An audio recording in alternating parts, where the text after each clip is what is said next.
Bismillahirrahmanirrahim. Assalamualaikum warahmatullahi wabarakatuh. Alhamdulillah. Alhamdulillahilladzi anzala as-sakinata fi qulubil mu'minin liyazdadu imanan ma'a imanihim. Asyhadu an la ilaha illallah wahdahu la syarikalah wa asyhadu anna Muhammadan abduhu wa rasuluhu la nabiyya ba'dah. Allahumma salli wa sallim ala Muhammad wa ala ali Muhammad kama shallaita ala Ibrahim wa ala ali Ibrahim fil alamina innaka Hamidum Majid. Qala Allah ta'ala fil Qur'anil Karim, a'udzu billahi minasyaitonir rajim. Innallaha wa malaikatahu yusholluna 'alan nabi ya ayyuhalladzina amanu shallu wa sallimu taslima. Al-ayah. Hadratil kiram yang saya hormati para jamaah Masjid Muhajirin salat subuh, dan insya Allah kita lanjutkan dengan murojaah tentang kajian subuh.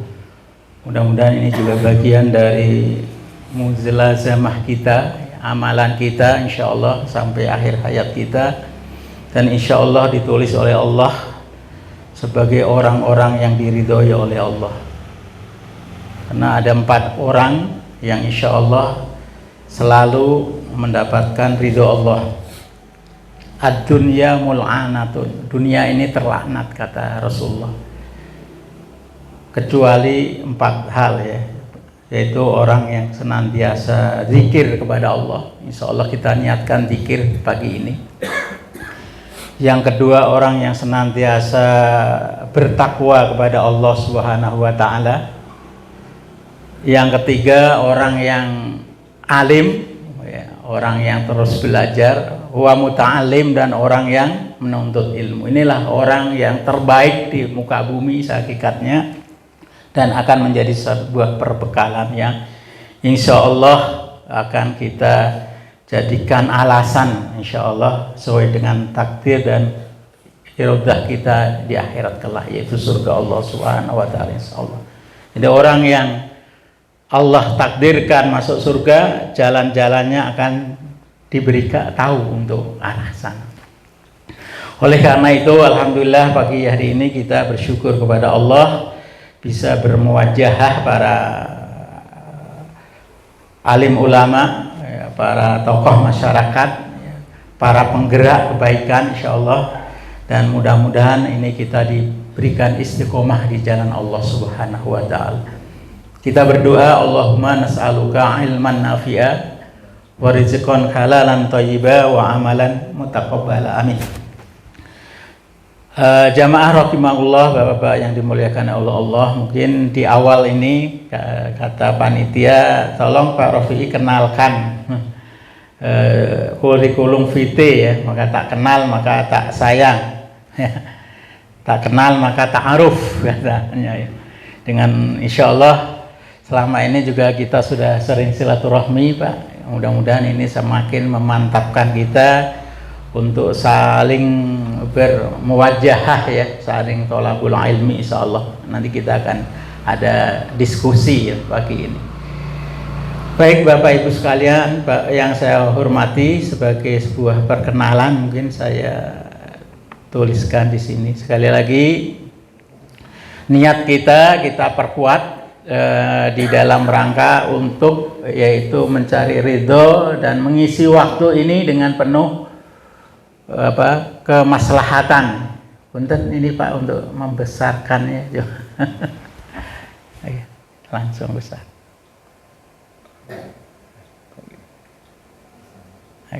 Agak.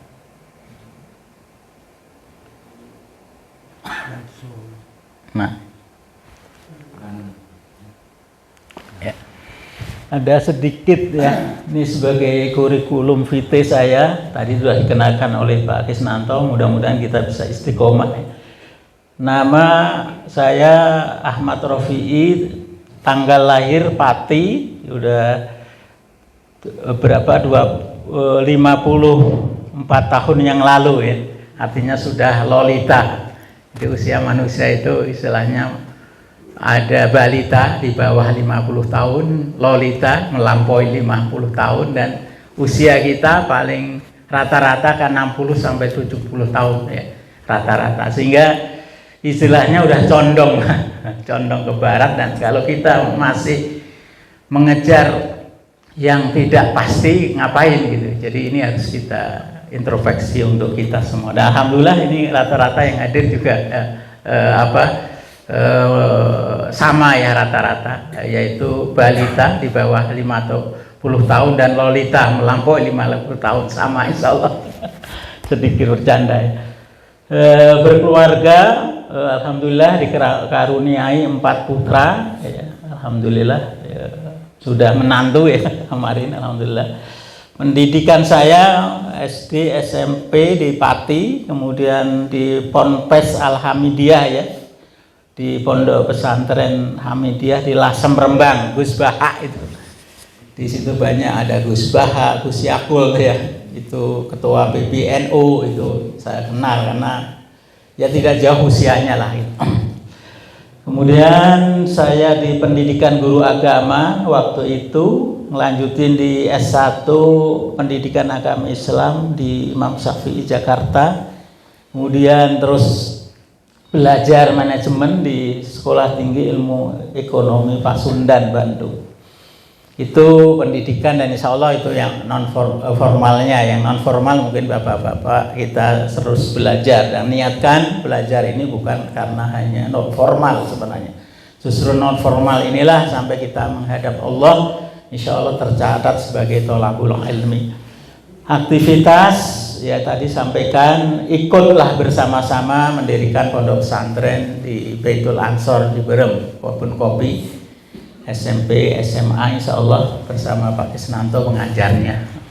Kemudian juga sebagai anggota Dewan Pendidikan Kota Cimahi, ikut berkontribusi lah sedikit-sedikit tentang bagaimana di Dinas Pendidikan. Juga sebagai tim Daiyah WMI, alhamdulillah saya hadir ini juga bagian dari kontribusi WMI itu adalah World Assembly Muslim Youth. Ini bagian yang untuk membangun masjid ya, yang ada pusatnya ada di Riyadh, kemudian kantornya ada di Jakarta. Dan alhamdulillah wasilahnya, kalau Bapak Ibu punya kenalan tanah wakaf, kemudian tidak jauh dari masjid yang lain, bisa diajukan proposal untuk pengajuan masjid atau hal yang lain yang nanti biasanya diproses. Kalau setujui biasanya dilelangkan di para muksinin di Arab Saudi atau di yang lain, yang biasanya ini menjadi amal individu seorang muslim yang ada di Arab Saudi. Itu sekedar kenalan Bapak Ibu sekalian, mohon maaf. Baik Bapak Ibu sekalian, selanjutnya insya Allah kita coba kembali pada apa ilmu yang coba mungkin Bapak Ibu sekalian sudah terbiasa lah, yaitu terkait dengan membaca sholawat. Ini kelihatannya sudah terbiasa lah gitu. Tapi pada pagi ini kita niatkan dan kita ilmui ya, membaca sholawat yang selama ini kan selintas ya. Coba kita kuatkan bahwa apa sih membaca sholawat itu, urgensinya dan fadilahnya, sehingga menguatkan kita sesuatu yang besar tapi kadang-kadang dianggap sepele. Seorang grandmaster ya, Ali Jumu'ah dari Mesir ya, ilmu kita atau amalan kita, kata beliau, bisa diterima bisa ditolak. Sholat kita, saum kita, tilawah Quran kita ya kan, sedekah kita, kemudian nafkah kita kepada keluarga, bisa diterima Allah, bisa ditolak. Alternatifnya dua. Beda dengan sholawat, kata beliau. Sholawat itu dalam kondisi apapun, ya kan, pasti diterima oleh Allah Subhanahu wa Ta'ala. Jadi, oleh karena itu kita mengingatkan bahwa bagaimana pentingnya sholawat ini ya. Ini mari kita ingatkan dan dijelaskan tadi dalam surat Al-Ahzab ya, perintahnya jelas ya, Innallaha wa malaikatahu yusholluna 'alan nabi ya ayyuhalladzina amanu shollu 'alaihi wa sallimu taslima. Sesungguhnya Allah dan para malaikat-malaikat Allah itu bersolawat atas Nabi. Ya ayyuhalladzina amanu shollu 'alaihi wa sallimu taslima. Wahai orang-orang yang beriman, ya, membaca solawatlah, ya, bersolawatlah, berilah salam kepada Nabi Muhammad Sallallahu Alaihi Wasallam. Ayat ini begitu jelas, ya, dan menjadi satu rukun khotib, ya, biasanya dibaca, ya. Namun kita kadang-kadang tidak mendalami, memaknai apa sih sebenarnya arti daripada Allah dan malaikat itu bersolawat kepada Nabi. Ibnu Katsir dalam tafsirnya beliau mengatakan yang dimaksud dengan solawat kepada Nabi, Allah dan malaikat bersolat kepada Nabi adalah memuliakan, meninggikan. Jadi semua yang ada di langit dan di bumi itu adalah memberikan takzim, memuliakan karena kontribusi kebaikan yang tidak pernah ada selain apa yang diberikan oleh Allah kepada Rasulullah Sallallahu Alaihi Wasallam. Inilah yang dimaksud dengan Allah dan malaikatnya itu membaca sholawat kepada Rasulullah Sallallahu Alaihi Wasallam. Bapak Ibu, Bapak-bapak yang dimuliakan oleh Allah Subhanahu Wa Taala. Kemudian apa yang dimaksud dengan salam? Salam artinya keselamatan dari segala kekurangan dan bahaya. Karena dalam merangkaikan salam itu dengan sholawat, maka kita pun mendapatkan apa yang kita inginkan dan terhapuslah apa yang kita takutkan. Jadi dengan salam maka apa yang kita takutkan menjadi hilang dan bersih dari kekurangan, dan dengan sholawat maka apa yang kita inginkan menjadi terpenuhi dan lebih sempurna. Demikianlah dikatakan oleh Syekh Muhammad bin Utsaimin. Ini ada seorang ulama kontemporer dari Mekah. Jadi jelas, ya, dengan membaca sholawat, salam itu terhindar dari sesuatu yang tidak kita inginkan, memberikan sebuah makna yang begitu agung karena orang yang agung. Makanya Bapak Ibu sekalian, hari ini orang-orang orientalis berusaha untuk mendegradasikan Islam Al-Quran.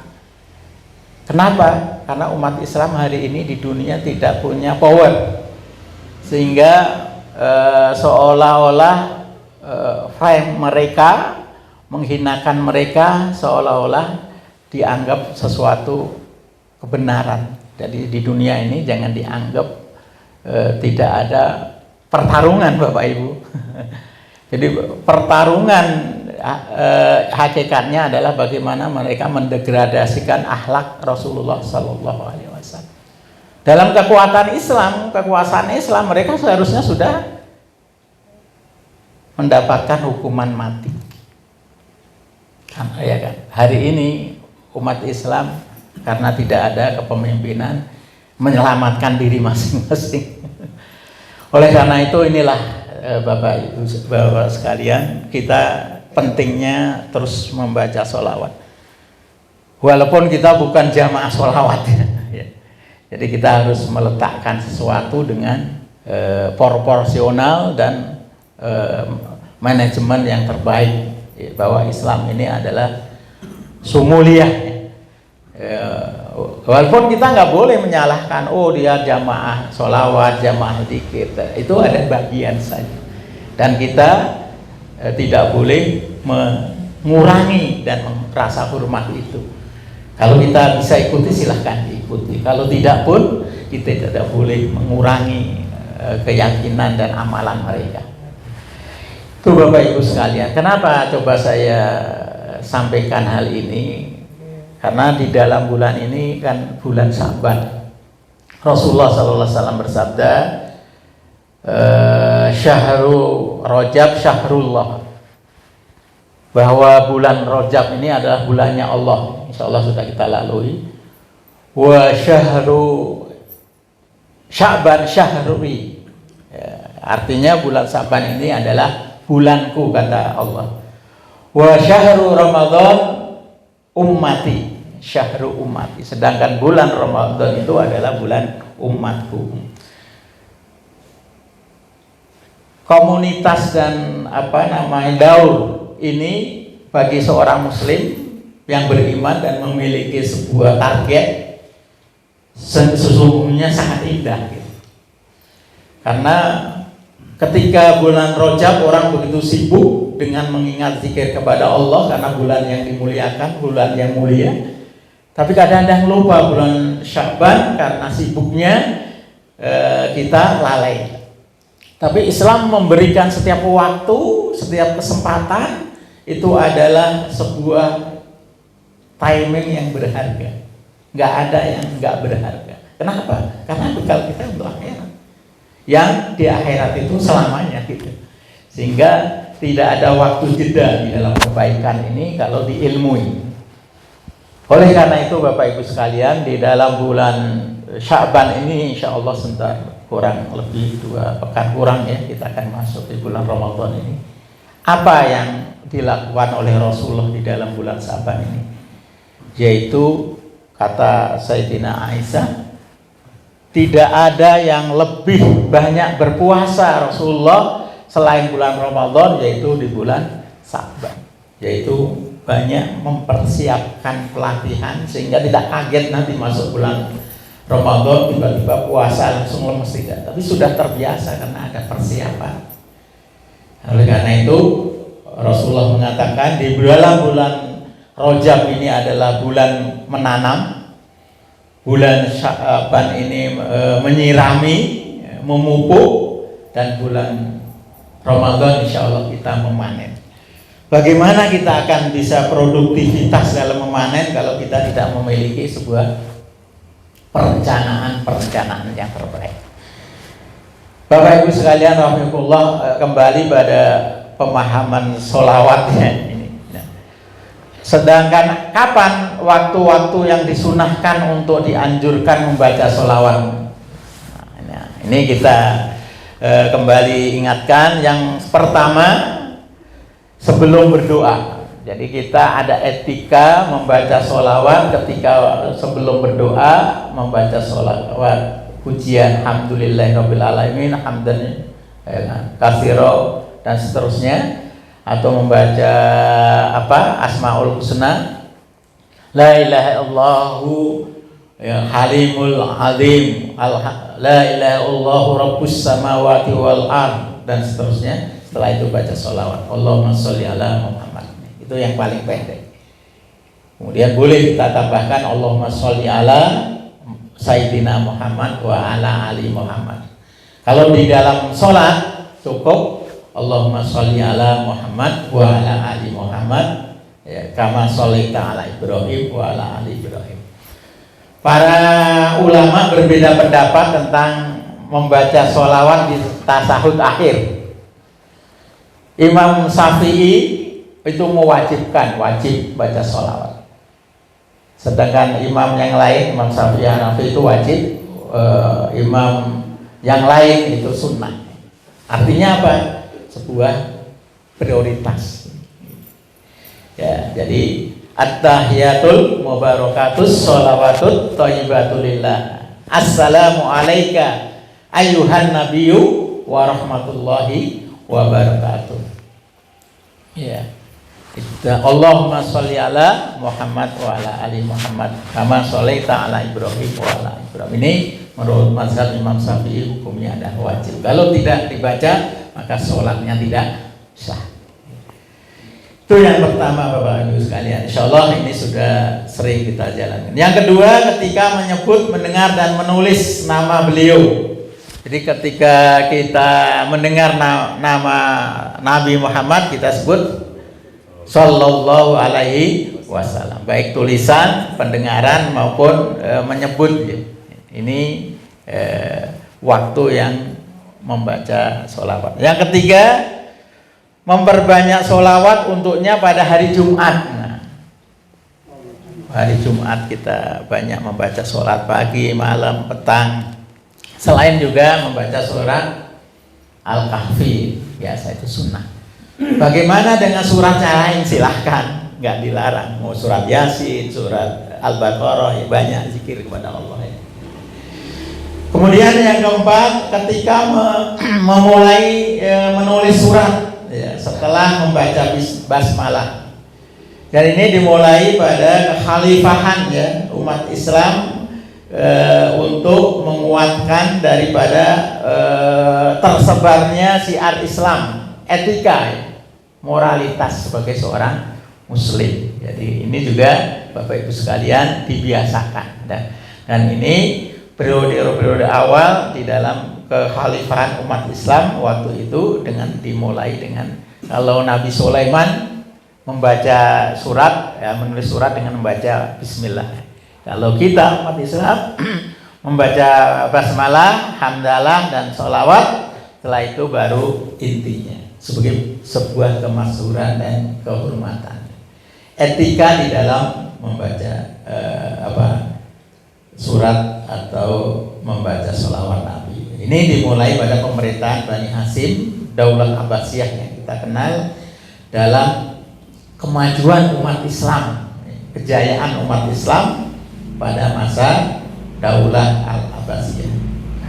Kemudian yang kelima yaitu ketika kita masuk masjid, Masya Allah. Jadi ketika kita masuk masjid, etikanya selain kita berdoa ya, untuk mendapatkan keberkahan dan kita juga membaca sholawat dan yang lain-lain.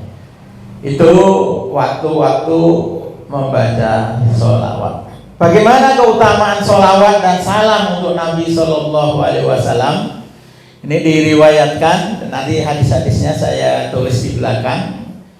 Ya, Rasulullah Shallallahu Alaihi Wasallam bersabda dari Umar, saya telah mendengar Rasulullah Shallallahu Alaihi Wasallam bersabda, jika kalian mendengar orang yang azan, maka ucapkanlah seperti apa yang dibacakan oleh muazin. Ya. Kemudian ucapkanlah sholawat untukku, dan barang siapa bersolawat untukku sekali, maka Allah akan memberikan sholawat untuknya 10 kali. Kemudian mintalah wasilah atau kedudukan mulia di surga untukku, ya, untuk Nabi, karena ia adalah suatu kedudukan di surga yang tidak pantas diberikan kecuali kepada seorang hamba dan hamba-hamba Allah, dan semoga akulah hamba itu. Maka barang siapa yang memohon untukku wasilah itu, maka ia mendapatkan yaitu syafaatku. Hadis riwayat Muslim. Jadi setelah azan kita baca Allahumma robba hadhihi da'wati ammah wassolati qaimah ati sayyidina Muhammadanil wasilata wal fadilah. Ini dimaknai sebagai bagian dari syafaat Rasulullah. Ini bagi seorang Muslim ya, kan ini sudah terbiasa Bapak Ibu sekalian. Jadi hanya mengingatkan kembali saja kepada penguatan kita. Dalam hadis yang lain, barang siapa yang bersolawat untukku di waktu pagi 10 kali dan di waktu sore 10 kali, maka dia berhak mendapatkan syafaatku. Jadi selain yang 5 tadi, kapan saja, dan biasanya pagi dan petang. Ini kalau di pesantren saya wajibkan doa al-maksurah, yaitu membaca salah satunya doa zikir dan sholawat 10 kali pagi, petang, dan pagi 10 kali, zikir sore 10 kali. Dan ternyata anak-anak itu kalau diarahkan, subhanallah, waktunya nggak ada main HP. Dan subhanallah, saya menangkap lingkungan yang terbaik di abad modern ini ya di pesantren. Kalau di rumah sekalipun bapak ibunya ustadz, ustazah dan kuat gitu, tapi mengkondisikan remaja hari ini berat karena dia sudah punya dunia sendiri. Dan ini bukan di mana-mana, hampir seluruhnya umat Islam. Saya nanya ke masjid, ada nggak remaja masjid hari ini? Ada dan tiada. Ada dan tiada, ya ada tapi ya tiada gitu. Karena mereka lebih sibuk dengan kehidupan gensinya masing-masing. Ini bahaya sebenarnya. Apalagi yang tidak mau belajar dan mau ke masjid. Padahal ini kan pokok. Kita prihatin sebenarnya. Tapi belum ada metode yang lebih. Karena kan tinggal baca di YouTube, tinggal ini belajar agama. Agama bukan hanya literasi, tapi lebih pada aplikasi dan konsisten. Ini Bapak Ibu sekalian, kemudian berikutnya, ya kan, ini masih sama terkait dengan bacaan. Barang siapa yang bersolawat atasku sekali, maka Allah bersolawat untuknya 10 kali. Jadi barang siapa, ya Bapak Ibu sambil baca solawat, zikir begini kan, banyak solawat. Berapa solawat? Ya, minimal 1 kali, 10 kali, dan nggak terhitung. Nah, ini adalah kenapa? Berarti kebaikan itu tadi. Kita membaca selawat sekali, tapi dibalas oleh Allah 10 kali kebaikan. Hadis riwayat Muslim, Ahmad, dan perawinya hadisnya. Dari Yaqub bin Said dan bin Tolhah At-Tamimi berkata, Rasulullah SAW bersabda, telah datang kepadaku malaikat dari Tuhanku dan berkata, tidaklah seorang hamba yang bersolawat untukku, ya untukmu maksudnya sekali, kecuali Allah akan bersolawat untuknya 10 kali. Maka seorang yang menuju kepadanya dan bertanya, ya Rasulullah, apakah saya jadikan 1/2 doaku untukmu? Beliau menjawab, Rasulullah, jika Anda mau. Lalu bertanya, apakah saya jadikan 1/3 doaku? Beliau bersabda, jika Anda mau. Lalu ia bertanya, kalau saya jadikan seluruh doaku? Beliau bersabda, jika demikian maka cukuplah Allah sebagai motivasi dunia dan akhiratmu. Jadi kalau kita berdoa baca sholawat aja, keinginan kita ya Allah yang akan mencukupi. Jadi makanya wajar ada ahli sholawat dan sebagainya. Tapi kita harus, mereka ada ilmunya. Ya Bapak Ibu sekalian, jadi kehidupan ini tidak lepas dari sebuah framing Allah gitu. Ketika kita jauh dari perintah Allah dan Rasulnya, bagaimana kita memantaskan diri untuk mendapatkan kemuliaan Allah, ya kan? Nah, inilah yang seharusnya diilmui. Kadang-kadang kan, sholawat, jadi kenapa nggak ada ilmunya sehingga merendahkan gitu. Itu Bapak Ibu sekalian, apa yang bisa kita jadikan alasan kita nanti dekat dengan Rasulullah. Ya. Kalau amal kita kayaknya punten lah ya, kita terbatas dengan ya kewajiban kita ke keluarga, ke anak dan sebagainya. Kalau tanpa memiliki sebuah amalan yang mendapatkan syafaat Rasulullah dengan kondisi yang ada hari ini, rasa-rasanya pas-pasan aja kurang itu. Ya. Oleh karena itu, jalan yang Allah berikan sebuah keindahan yang luar biasa, baca sholawat.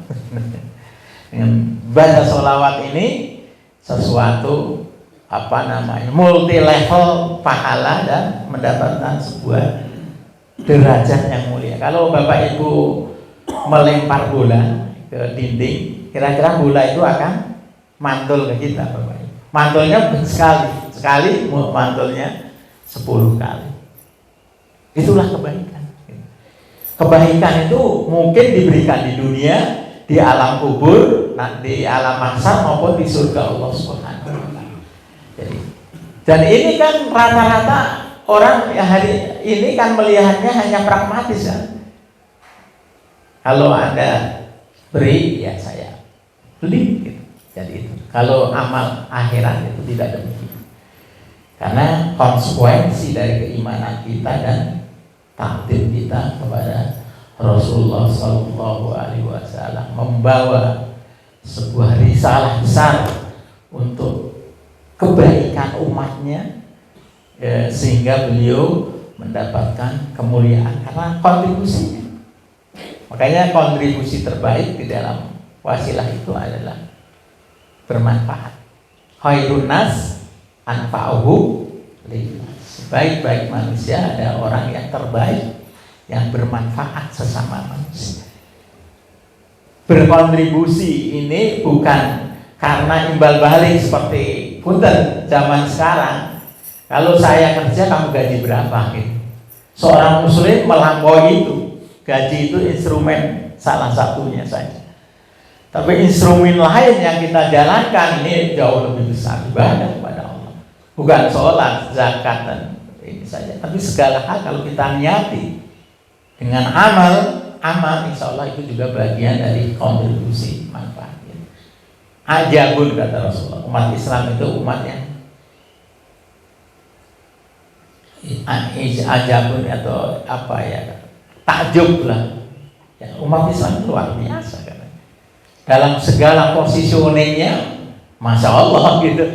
Hanya bagaimana kita mampu untuk mendistribusikan itu dengan hati kita, ilmu kita, ya kan, pengamalan kita, sehingga kita menjadikan sebuah amalan unggulan setiap apa yang kita lakukan.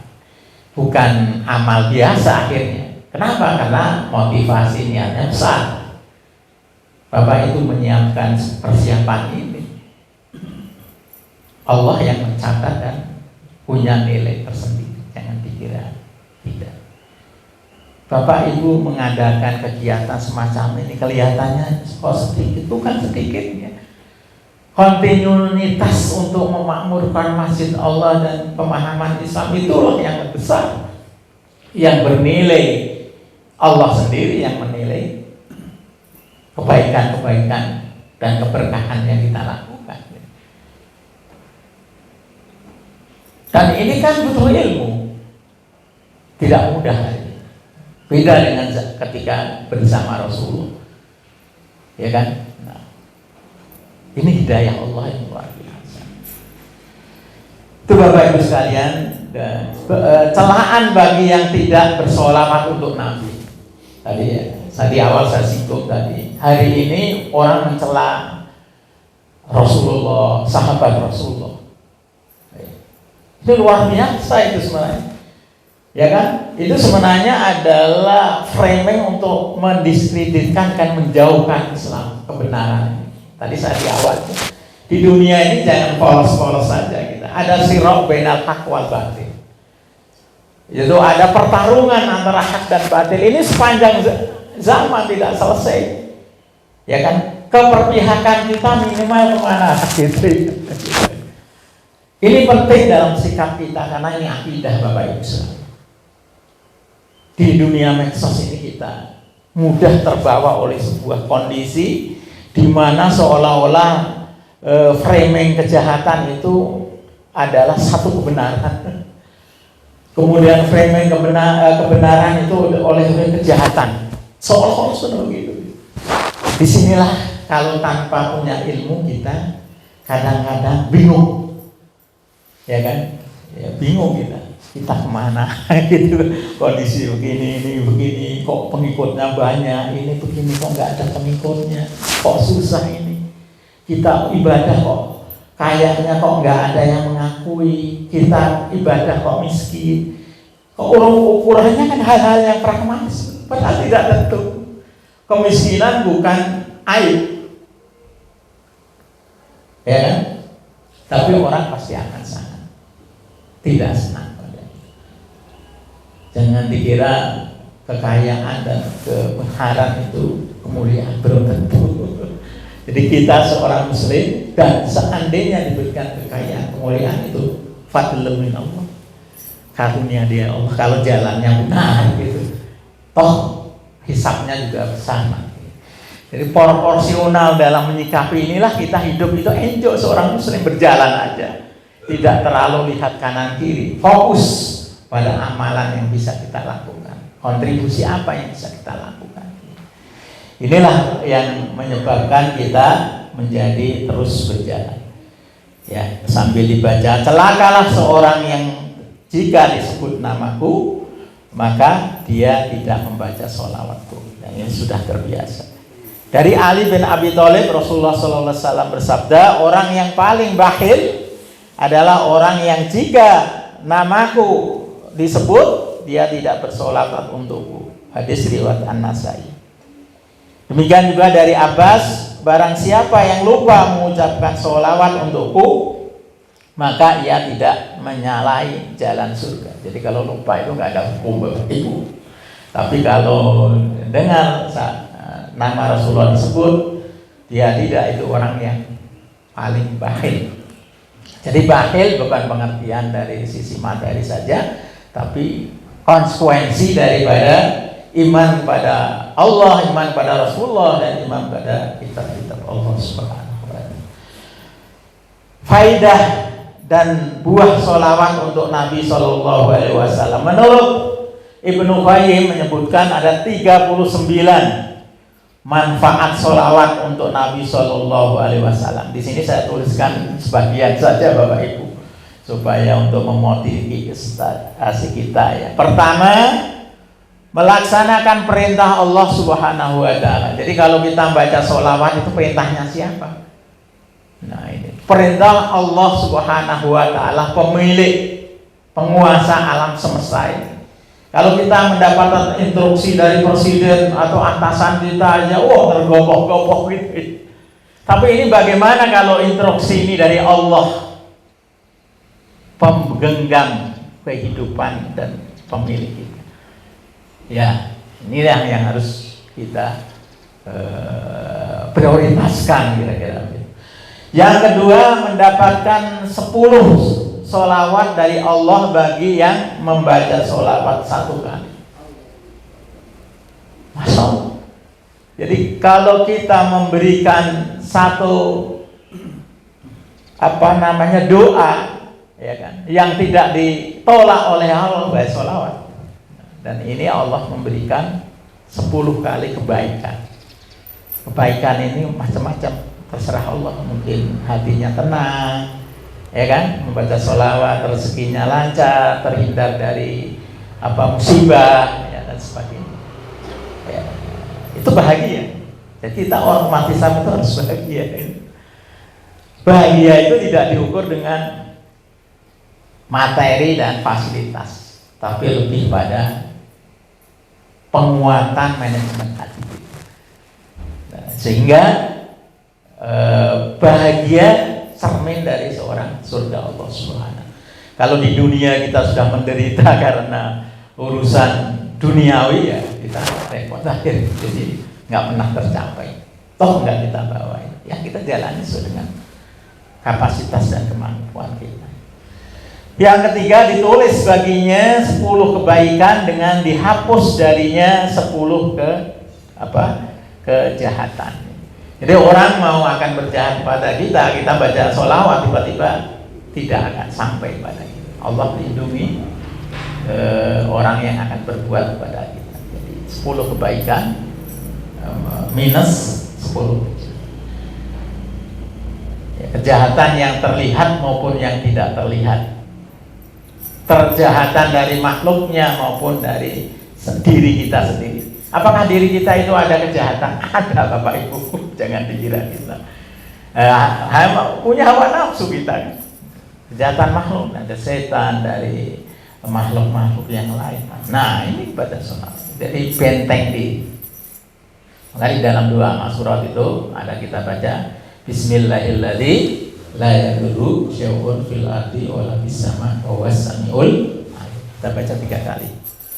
Atau baca a'udzu bikalimatillahi tammati min syarri ma khalaq. Cukup diwakili dengan membaca sholawat, tapi dengan keyakinan. Berikutnya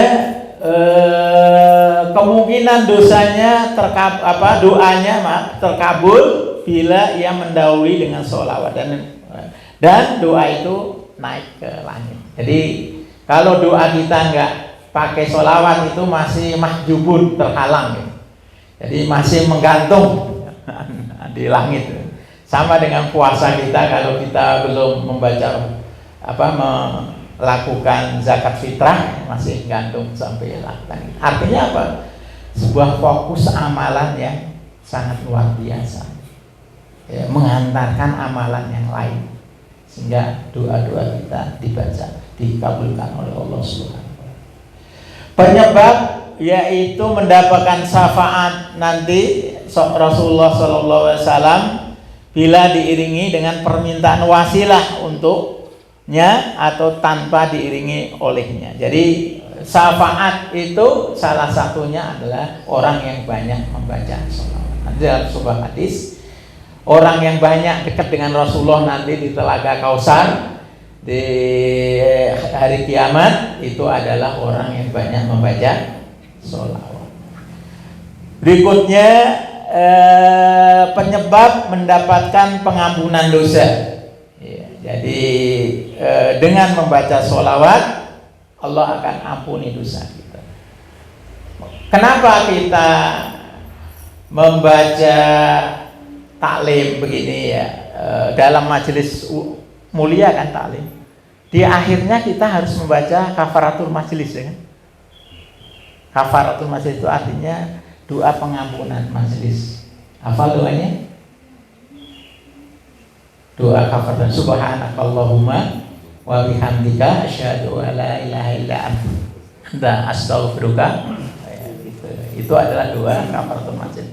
Mungkin di dalam majelis dan sebagainya kita tidak fokus dan sebagainya, atau rasa yang enggak jelas. Itu di dalam majelis zikir. Apalagi di dalam amalan yang lain. Itu gunanya cukup diwakili dengan membaca sholawat.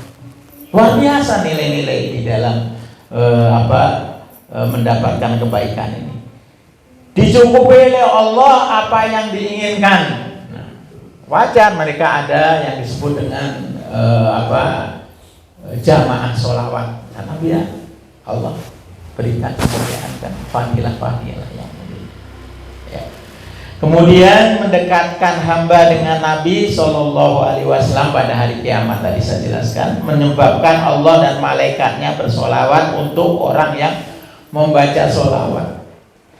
Jadi orang itu kumaha temannya, kira-kira begitu. Kalau temannya tukang punten minyak wangi ya pasti akan kebagian wangi. Tapi kalau tukang pandai besi ya akan kena percikan dan baunya. Artinya apa? Nilai itu ditentukan sejauh mana kapasitas dan lingkungan kita. Memantaskan di mana kita.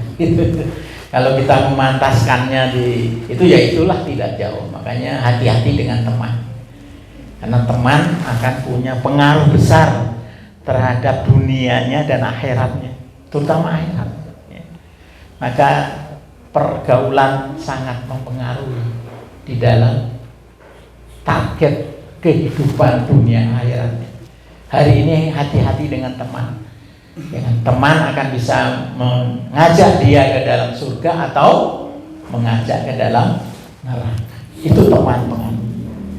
Kemudian berikutnya yaitu menyebabkan Allah dan malaikatnya bersolawat untuk orang yang bersolawat. Nabi SAW menjawab solawat dan salam orang yang bersolawat untuknya. Jadi Rasulullah hadir, makanya ada yang mengatakan qiyamul qiyam, mahalul qiyam kan. Itu Rasulullah hadir dan memberi salam kepada orang yang membaca salawat.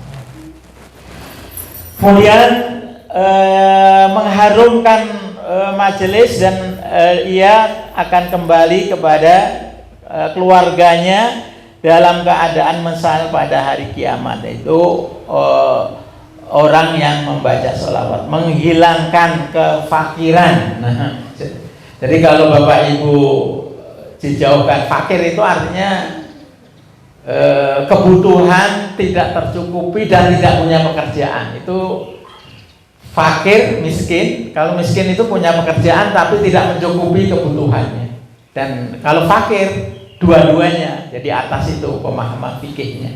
Maka kenapa orang yang berhak menerima zakat itu yang paling pertama adalah fakir, karena dia tidak punya pekerjaan, tidak mencukupi kebutuhan dan punya hadiah. Supaya kita tidak terhindar dari kefakiran, maka bacalah sholawat. Ini ada 39 ya, baru 13 dulu aja. Kebanyakan nanti nggak konsen. Itu kita beri motivasi, mudah-mudahan bisa menjadikan penyemangat. Mana dasarnya? Kan orang kan butuh dasar biasanya, dalilnya. Jadi kita harus memiliki beragama, itu harus ada landasan. Dan landasannya ini hadis sahih ya tadi dalam surat Al-Ahzab. Yang kedua adalah hadis Rasulullah. Fadlus sholatu ala nabi, atau hadza fadlus sholati ala nabi sallallahu alaihi wasallam. Bapak-bapak Ibu latihan membaca kitab gundul. Ini ada yang bawah itu adalah sahih jami, artinya hadis itu dalam sahih Imam Bukhari dan Muslim. Di dalam kitabnya berapa hadis yang keberapa? 3510 itu referensinya. Jadi yang pertama, waqala sallallahu alaihi wasallam, bersabda Rasulullah sallallahu alaihi wasallam, raghiba anfun rajulin, ya.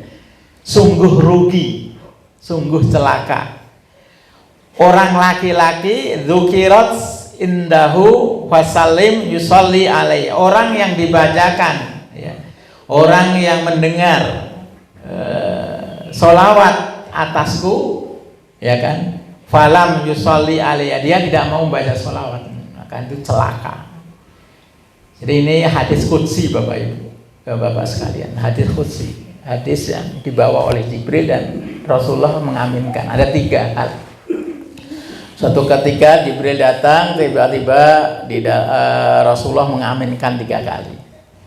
Amin pertama ini isinya, yaitu celaka orang yang dibacakan namamu tapi dia tidak mau sholat. Rasulullah aminkan. 2, makhluk Allah yang paling mulia. Pertama malaikat Jibril adalah panglimanya para malaikat.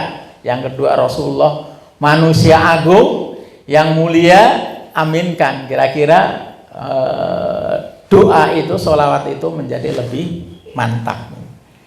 Kemudian yang kedua, celaka orang yang ada kedua orang tuanya tapi menyebabkan dia tidak mendapatkan surga, alias menyia-nyiakan orang tua. Maka Nabi mengaminkan.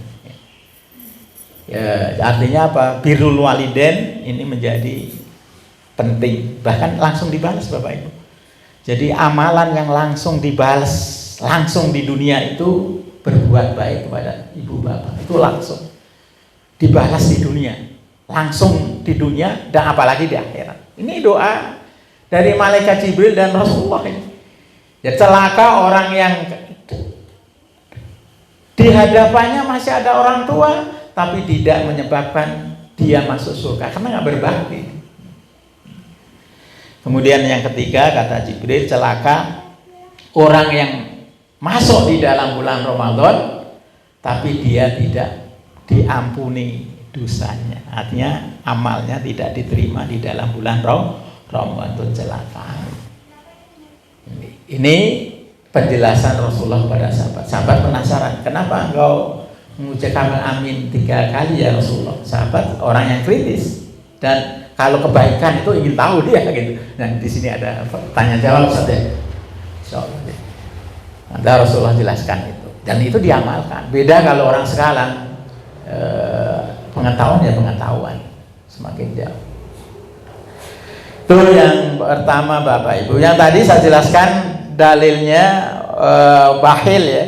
Wa qala Rasulullah sallallahu alaihi wasallam al-bahilu man dukirat indahu wasalim yusallu alayya ya.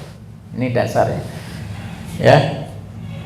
Orang yang bahil adalah orang yang ketika disebut namamu maka lam yusalli alayya, dan dia tidak membaca sholawat atasku. Bakhil. Ya, mudah-mudahan kita termasuk orang yang ahli dermawan. Dermawan tertinggi seorang muslim apa? Mengajar ilmu agama. Bukan ngasih miliaran enggak, tapi kita mengajarkan ilmu agama. Mohon maaf ketika anak saya kamu mau apa? Oh, mau ke ini, enggak, ngajar aja. Semua jurusan pendidikan aja lah. Ibunya nyuruh, oh, ke ini, enggak ada duitnya, enggak apa-apa, tapi ada amalnya lah insyaallah, karena kami punya keyakinan bahwa kedermawanan tertinggi itu adalah mengajarkan kebaikan dan ilmu. Kalau ikhlas, insyaallah untuk dunia sudah ada jaminan. Percaya atau tidak ada jaminan, tapi harus ikhtiar, apalagi di kota kan kita harus memantaskan keterampilan dan kemauan. Kalau enggak ya enggak dapat. Itu Bapak Ibu sekalian. Kemudian yang keempat ya, kullu du'ain mahjubun hatta yusolli alaiyan nabi. Setiap doa itu terhalang sehingga mereka membaca sholawat kepada Nabi, dan kita diajarkan etika. Masih ada waktunya ya, nanti ada tanya jawab. Berikutnya ya, aksarus sholah alayya ya, perbanyaklah sholawat kepadaku, kata Nabi, perbanyaklah ya. Kenapa kata Nabi untuk memperbanyak? Fa innallaha kullabi malakan inda qabri. Ini guna nanti ketika kita berteman di alam kubur, ya kan? Jadi di alam kubur itu ketika meninggal, datanglah seorang rajulun yang cakep, yang ini ditanya malaikat, siapa ini? Ini adalah Rasulullah sallallahu alaihi wasallam. Sehingga malaikat mungkar nakir nggak jadi nanya gitu. Ini ada seorang ustadzah yang cerita, seorang yang ahli sholawat, dia sholawat gitu terus, akhirnya dia meninggal 2 hari, mimpi anaknya Bapak Ibu. Dalam mimpi itu dia nggak ditanya oleh malaikat mungkar dan nakir gitu. Kenapa? Karena malaikat mungkar nakir takut gitu. Karena dia sering membaca sholawat Nabi SAW. Jadi ada amalan-amalan di kitab-kitab klasik seperti amalan NU, punten ya, itu ada dasarnya. Kadang-kadang jangan mudah ini bid'ah, ini enggak boleh gitu. Karena mereka punya alasan ya. Jadi menjadi alasan untuk kebaikan gitu. Lebih baik kita jalankan daripada tidak kita jalankan dengan alasan bid'ah. Kita insya Allah amalan kita sesuai dengan apa yang kita lakukan. Karena Allah kan maha tahu, maha pengampun dan maha luas, dan ini membuat kita menjadi rek dalam beragama ini. Tidak ragu lagi apa yang kita lakukan ada sebuah keyakinan. Ya kan? Fa idza shalla alayya rajulun min ummati ya, qala li dzalikal malak ya. Jadi suatu ketika di alam kubur malaikat datang, kemudian Rasulullah datang, ini adalah umatku. Qala li dzalikal malak, berkatalah kepadaku itu malaikat, ya Muhammad, inna fulan ibnu fulan sallu alaika as-sa'ah. Fulan ini baca sholawat dan mendapatkan keluasan alam kubur, kelapangan di alam kubur. Dan ini menunggu alam barzah, itu alam penantian Bapak Ibu. Hidup kita di dunia 60-70 tahun, ya kan, rata-rata. Di alam barzah lebih lama. Imam Syafi'i itu udah 1300 tahun. Ya kan? Kakek kita, naik kita mungkin udah ratusan tahun. Ya kan?